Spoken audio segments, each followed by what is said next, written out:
The bank manager wouldn't look at me. That's when I knew. His eyes kept sliding past my shoulder to the window behind me, like he was watching for someone.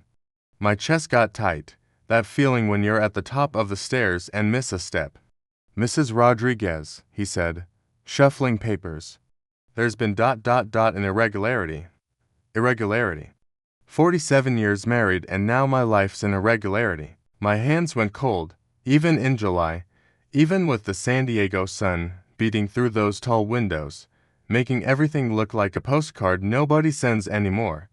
"Your accounts," he continued, still not looking at me, "the joint accounts, they've been ... restructured." I wanted to ask what that meant. Wanted to stand up, walk out, pretend this wasn't happening, but my legs felt like water, like that time I tried to stand after the epidural when Sophia was born. All I could think was, Tom's been dead 6 weeks.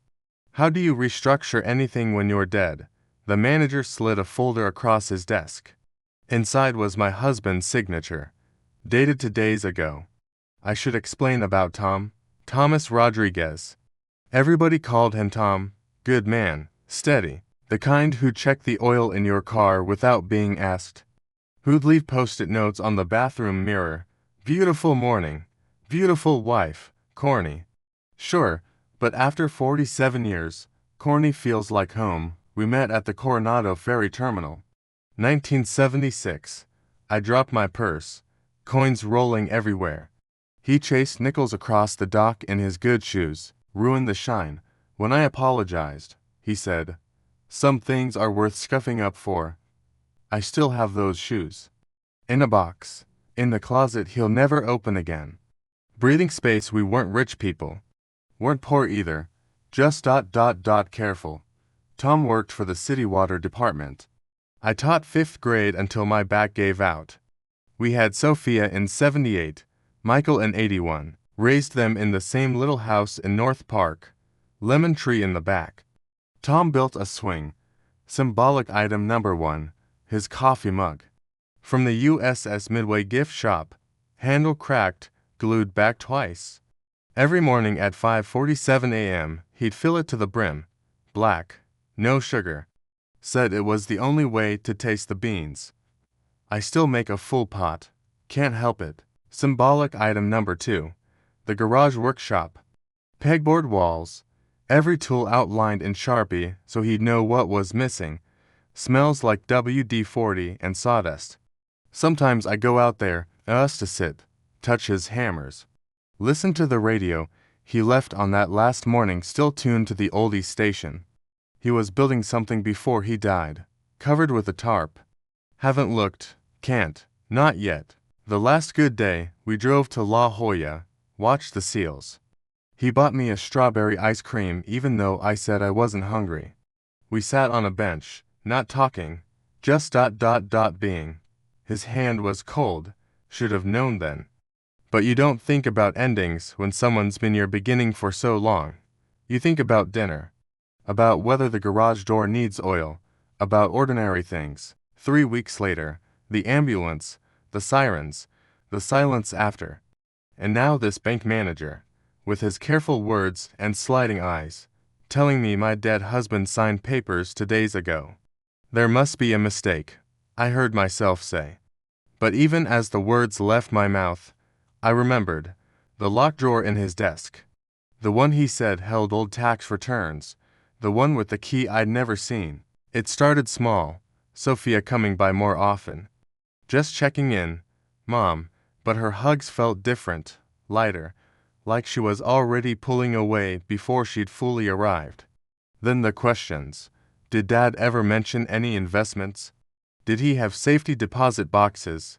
You know, where he kept the deed to the house, right?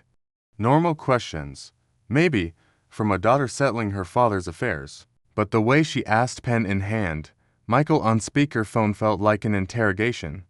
I'm sure it's all in his desk. I'd say she'd nod, make notes, exchange looks with her husband, David, who'd started coming along. David the developer. David who once told Tom our neighborhood was underutilized land value. Tom had laughed. It's a home, not a commodity. David hadn't laughed back. Then things started disappearing. Not big things. Tom's coin collection from the garage, the good china from the hutch. When I asked, Sophia said, "Oh, I'm just organizing, making things easier for you.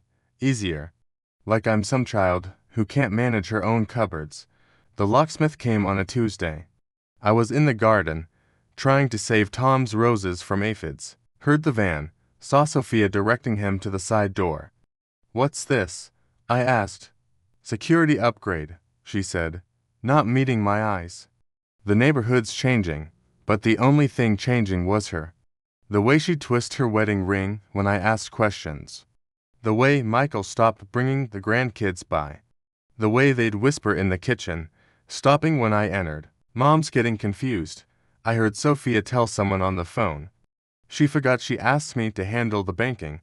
I hadn't forgotten anything. I'd never asked her to handle anything. But when you're 71 and your daughter speaks in that gentle, careful voice, the one people use with children and the dying, you start to wonder. Maybe I did forget. Maybe grief does that. Maybe. The night I found them in Tom's office, I'd come down for water, hip aching from the stairs. They had his desk drawers open, papers spread across the floor like fallen leaves. "Mom," Sophia jumped, "you scared us. You should be sleeping. What are you doing?" "Just organizing Dad's papers. For taxes," but I saw what Michael was holding. Tom's passport, the expired one. The one from our trip to Mexico, years back. "Why do you need that?" They exchanged that look again. "The one that said she's losing it. Go back to bed." "Mom," Sophia said. "We'll handle everything. Handle everything. Like I'm already gone too." I climbed those stairs, feeling every one of my years. But at the landing, I stopped, listened. "The Rosarito property," Michael whispered. "She doesn't know." "Dad made sure of that," Sophia replied. "Rosarito. We'd never been to Rosarito, had we?" The key was taped under his workbench. Found it by accident, looking for wood glue to fix a picture frame. My knees creaked getting down there, feeling along the rough wood, then cold metal. A small brass key, old-fashioned, with tape yellowed from years. My hands shook as I peeled it free. The locked drawer opened like a sigh. Inside, a manila envelope, heavy with documents, a leather journal, and a photo. I'd never seen a white house with blue shutters, overlooking the ocean.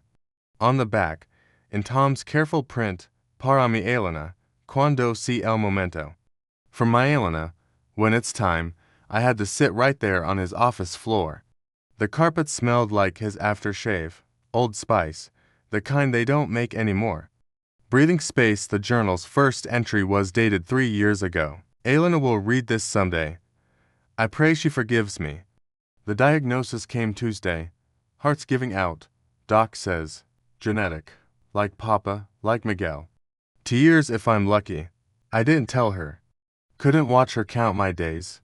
So I'm preparing. The Rosarito house is almost ready. Bought it with the settlement money from the accident. The one I told her was only enough for the truck repairs. I lied. First real lie in 40 years, but she always talked about the ocean. About retiring somewhere you could hear waves at night. I wanted to give her that.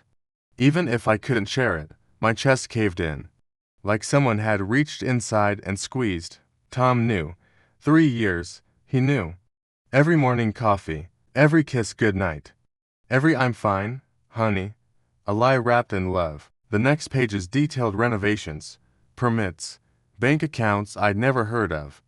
All legal, all hidden, all for me. Then, near the end, Sophia's been asking questions. Her husband's been researching property values. They don't know about Rosarito yet, but they're looking. Michael too. I love my children, but I know them. They got their mother's heart but their grandfather's hunger. They'll take care of Elena? Yes, but they'll manage her, control her. Decide what's best. The house is in Elena's name alone. The trust is ironclad. Even I can't change it now. I should tell her. Every day I should tell her, but then I see her humming in the garden, and I'm a coward. Tomorrow, I think, Always tomorrow. Breathing space. The last entry was dated the day before he died. Elena, if you're reading this, I'm gone and you're angry. You have every right. The blue door in the garage behind the paint cans. The keys in my tackle box. Everything you need is there. I'm sorry I couldn't say it out loud. Sorry I made you promise not to look. But I needed time to finish it, to make it perfect. You gave me 47 years of mornings. I wanted to give you 47 years of sunsets. All my love, your Tom. P.S. Don't let them make you small. You were always bigger than this life we built. I pressed the journal to my chest and sobbed until my ribs ached. Then I went to the garage. Behind the paint cans, just like he said. The door painted the same blue as our first apartment. I'd walked past it 10,000 times. Never noticed. The tackle box key fit perfectly. Inside, file folders, deeds, bank statements, photos of a house that looked like a dream, and a letter from a lawyer in Rosarito. Dated last month. Mrs. Rodriguez, per your husband's instructions, I am confirming the property transfer is complete and irrevocable. I was still kneeling there, papers spread across the concrete, when I heard Sophia's car in the driveway. Mom, her voice carried that fake brightness. Mom, where are you? I didn't answer, couldn't, she found me anyway. Oh my God. Mom, what are you doing? You'll hurt yourself down there. But her eyes weren't on me. They were on the papers, on the photos, on the proof of what Tom had done. What is this? Her voice changed, sharpened. Your father or Mom? You're confused. Come inside. I'm not confused. You are. You've been forgetting things. Remember last week? You called me Lisa. Lisa was her kindergarten teacher. I'd never called her Lisa. Michael arrived 20 minutes later. They sat me at my own kitchen table like I was a guest. Mom, Michael said, using his boardroom voice, you're getting confused again. This is for your own good. Dad would have wanted us to handle things. Sophia added. There it was, the quiet knife. Your father wanted me to have that house. What house? Mom, you're not making sense. They talked over me, around me, through me, like I was fog they could wave away. You're being selfish, Sophia said finally. Think of your grandchildren, their college funds. Selfish. 47 years of packing lunches, washing uniforms, sitting through Little League in the rain. Selfish. I thought of Sophia at 7, crying because Jenny Martinez said her dress was ugly. How I'd stayed up all night sewing new ribbons on it. How she'd twirled the next morning, beaming. That little girl was gone, replaced by this woman who twisted her wedding ring and called me selfish for wanting what her father left me. We've already talked to a lawyer, Michael said, about power of attorney. Given your confusion, I'm not confused. You are. Mom, look, you didn't even remember Dad had heart problems, because he never told me. But saying that would sound crazy, paranoid, confused. Dr. Patterson thinks it might be time to consider options, Sophia said gently. Assisted living. Somewhere safe. Safe. In my own home, at my own table. My children were disappearing me. The Rosarito property. I started. There is no Rosarito property. Michael cut in. Mom, please. Let us help you. But I saw the look between them, quick, hungry. They knew. That night, I heard them in the garage, heard the paint cans moving, heard Michael curse when he found the empty space where the files had been. I'd already moved them, hidden them where Tom used to hide my Christmas presents inside the old Weber grill nobody used anymore. She must have imagined it. Sophia was saying, grief does things to people, or she moved them. Michael replied, she's getting paranoid.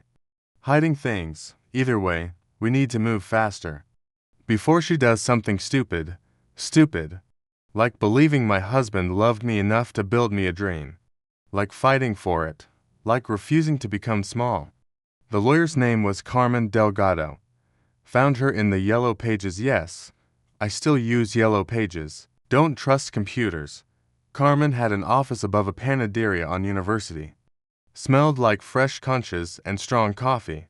She was young, maybe 35. But her eyes were old. Kind. "Mrs. Rodriguez," she said, pulling out my chair, "can I get you some water?" "Water. Not you look confused. Not should you be here alone. Just water." I nearly cried. I showed her everything. Tom's journal, the deeds, the letter from the Mexican lawyer. My hands shook laying it all out, waiting for her to say I was crazy too. Instead, she put on reading glasses and studied each page. Really studied, not the pretend-looking my children did. "Your husband was very thorough," she said finally.